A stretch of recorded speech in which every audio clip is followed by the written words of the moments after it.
Hello and welcome back to Lois and Morgana Davidson Art. Today I'll be showing you how I painted this abstract seascape, but I'll also be showing you the inspiration for the seascape and taking you on a walk and doing a bit of beach combing and finding things on the beach that I can use as part of my painting process and as some tools to use in the painting rather than just sticking to conventional tools. So I hope you enjoy this new sort of vlog style painting demo. Let me know what you think in the comments. Hello and welcome back. Today I'm not in my studio, but I'm getting lots of inspiration from my beach. I come here on a daily basis, well almost a daily basis. Sadly, sometimes I have to miss out on these wonderful walks, but I'm very lucky to live about 500 yards or 500 metres from the sea, and so it's really easy for me whenever I just feel a bit overwhelmed with work or just need a break and some fresh air to come down here and to just really enjoy the peace and the tranquility and the beauty or the majesty of this place when it's stormy. But as you can see, it's a perfect winter morning at the moment. So I hope you enjoy joining me while I go on my beach walk.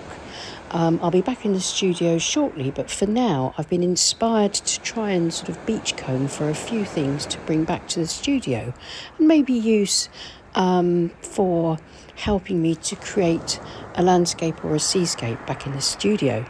And of course, if you've got anything similar that you've foraged yourself when you've been out on your walks, then please do use those things. But of course, the demo that I'll be doing later for you can be done with ordinary sort of brushes, palettes, paint pots, pens, that sort of thing. So you don't have to have any special equipment for this. But I hope you really enjoy joining me on this rather wonderful beach walk. It's about 2 degrees centigrade at the moment, and I'm wrapped up really warmly with a nice flask of coffee just to keep out the cold. I love the gentle sound and rhythm of the waves. It's almost like a meditation. But now I'm going to tear myself away from this beautiful scene and see what I can find. And of course, what catches my eye when the sun is bright is the reflective quality of this beautiful pale blue sea glass and this piece of shell that's shaped just like a moon. We've had some heavy storms recently, and it's thrown up a lot of these beautifully sea-smoothed lumps of coal. There must be a seam of coal out there somewhere, and it's been disturbed and has gradually sort of worked its way up the beach and been left here. Lots of beautiful pieces of driftwood. This is a good sizable piece. It feels like some sort of a hardwood, maybe a sort of mahogany or rosewood or something like that with a nice dark grain. I think I'll take that with me. I like the look of this old oyster shell. I could maybe use that as a paint palette or a mixing well, something like that. And look at the rest of this sea coal. There's so much of it here.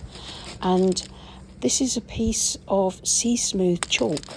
There are massive chalk cliffs near me on the South Downs, and the chalk gets eroded and finds its way into the sea and washes up here on the beach quite often. So I'll take a little bit of that, as well as some of these beautiful shells. Look at these. I always love these. They're known as mermaids' purses, and they're little egg cases from fish, like dogfish and rays. And I like this piece of driftwood. I think this could make quite an interesting ink pen. Just needs to have the tip carved. And I'm in good company this morning. The sea crows are out foraging for anything tasty that's been thrown up overnight by the sea. So I'm going to carry on beach combing for a little bit longer and see what I can find. So I'll see you back in the studio where I'll get all the painting equipment out and see what I can do with some of this treasure that I've found along the strand line. Hello, I'm now back in my studio, and these are some of the things I've found on my walk today, and I'm really excited to use some of them along with my usual equipment to paint an abstract seascape. The two stick pens here, I'm going to use my trusty pencil sharpener, fittingly shaped like a crab, to sharpen the smaller one, because it's just about big enough to fit into one of the smaller holes. So I'm just going to sharpen the wood as if it was a pencil. You can see it's starting to sharpen, but because it's a bit small, I'm having to sort of hold it against the blade to create the point that I want in order to use it as a dip pen. But I think that's going to be fine. And now this quite chunky piece of wood, I'm going to use my craft knife. It's an X-Acto knife, and I'm going to use that and just slowly and carefully carve away the end of the pen until I get it looking in a shape that I like, that I think will make interesting marks and different marks from the more pointed, smaller pen. Always carve away from you when you're using a craft knife like this and sharpening pencils in this way.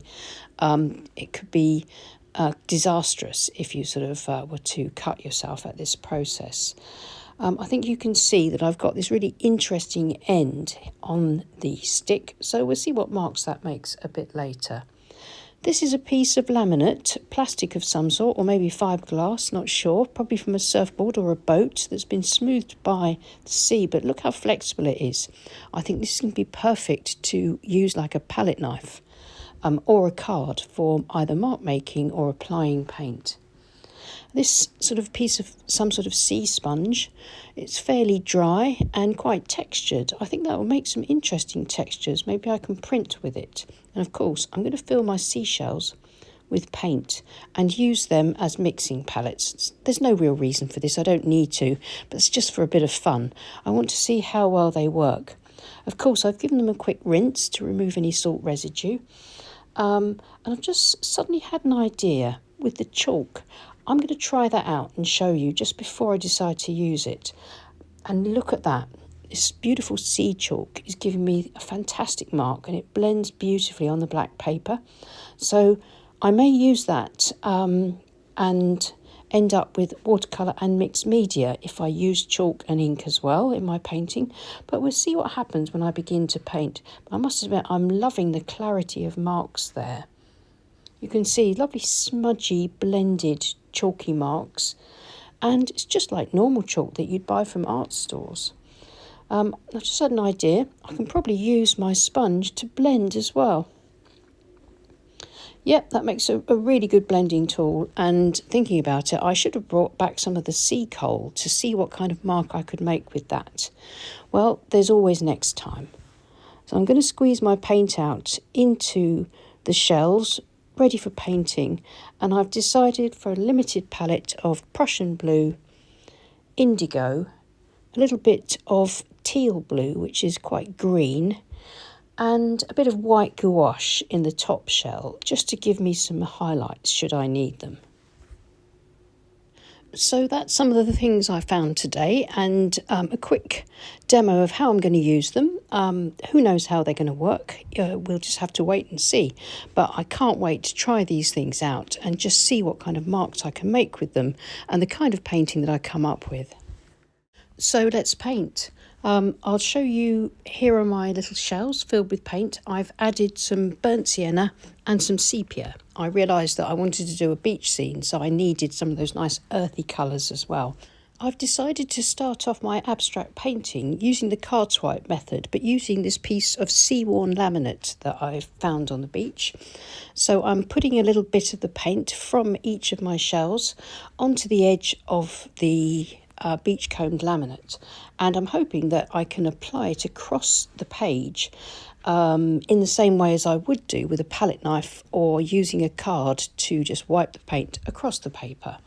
So the first thing I'm going to do is wet my page all over using my large wash brush, which is a Princeton Aqua Elite 1.5 inch Mottler brush.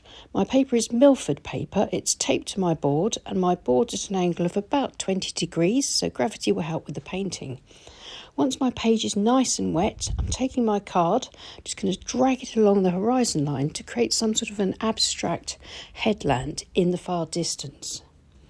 And then using the edge of the laminate to just drag it again across the texture of the paper, sometimes allowing a lot of paint to mix and blend into where the paper is wet, and where the paper is still dry, you can see that it's just grazing across the texture of the paper and giving me some interesting marks. So I can use my brush to thin out some of that paint.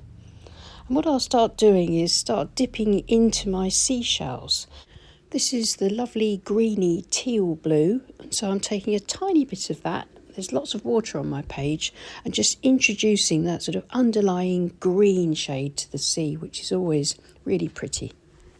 So now back to the Prussian blue and mixed with a bit of water. So just trying to coax some sort of an interesting seascape out of this. Using the sea sponge to blend the paint across with sort of horizontal motions.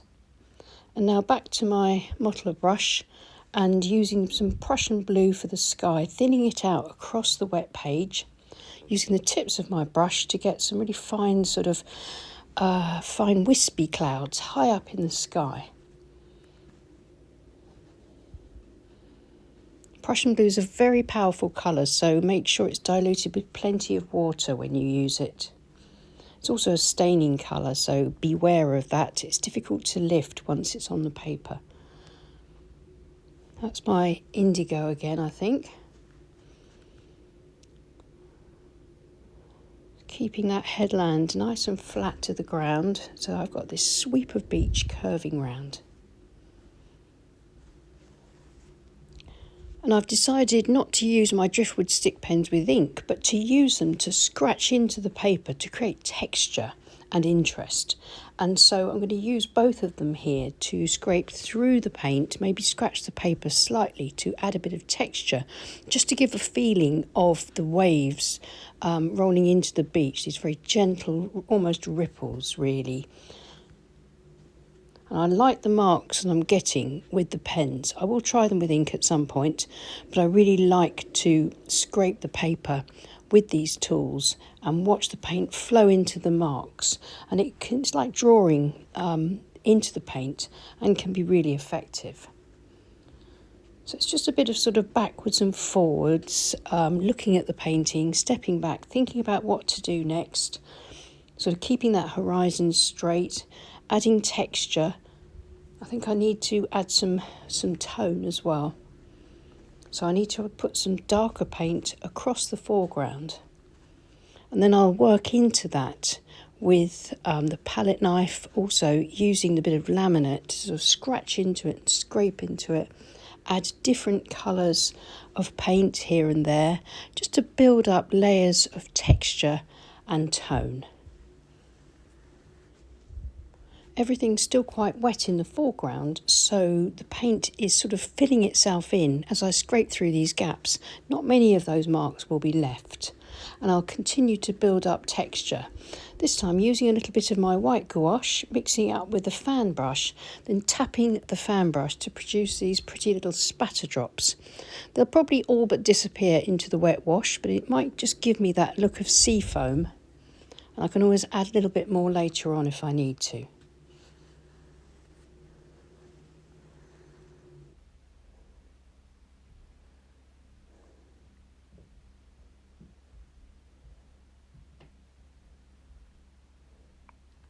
So the painting is pretty much done. It's just these last few little marks building up enough suggestions of detail rather than detail itself. For me, that's the important part when I'm painting abstract landscapes. Of course, every artist will abstract their landscapes in their own very personal and unique way. But this is how I enjoy approaching it, using lots of sort of texture and strong tonal value shifts. I've laid my board flat because I don't really need the washes to flow anymore, and just adding in a bit more lovely bright burnt sienna using my number 2 quill brush here, putting a few touches of that here and there, And I'm going to use a little bit of fine ground table salt, sprinkling it into the damp paint here and there, not too much, just to add a little bit of texture as the salt creates little tiny blooms in the foreground, again giving me the texture of shingle and seaweed. I'll now leave it to dry completely. And it's now dry. Here's the finished painting. I really enjoyed creating this, inspired by my beautiful beach walk this morning, and I hope you enjoyed coming along with me. And using some of the things that I found on the beach was really wonderful. It made a huge, great change, and I think it really has added a sort of expressive, different quality to this abstract painting. I really enjoyed using the shells as little palettes, and the piece of laminate was the perfect tool for starting the painting off and creating that headland and beach. The sharpened sticks were fantastic for creating texture in my foreground, but I think my favourite thing to use was the sea sponge. I think it was really effective, and I think there's so much potential for it, and I'll be experimenting a bit more with it. Well, I hope you enjoyed this slightly new approach to painting, and let me know what you thought of it in the comments. I'll be trying to get out and about more into nature and using it directly as an inspiration to paint, and also finding materials to use in my paintings this year. That's one of the challenges that I've set myself. So I really hope you enjoyed this journey, coming along on this sort of art adventure with me, and that you'll join me again soon in the near future. So if you enjoyed the video, then please give it a thumbs up, and if you're not subscribed to our channel, then why not consider joining us here? It's free to do, and it really helps with our reach. And thank you so much to everybody that supports the channel on Patreon. We really do appreciate you, and we couldn't run this free to view YouTube channel without you. So I'll see you again soon. Take care and happy painting. Bye.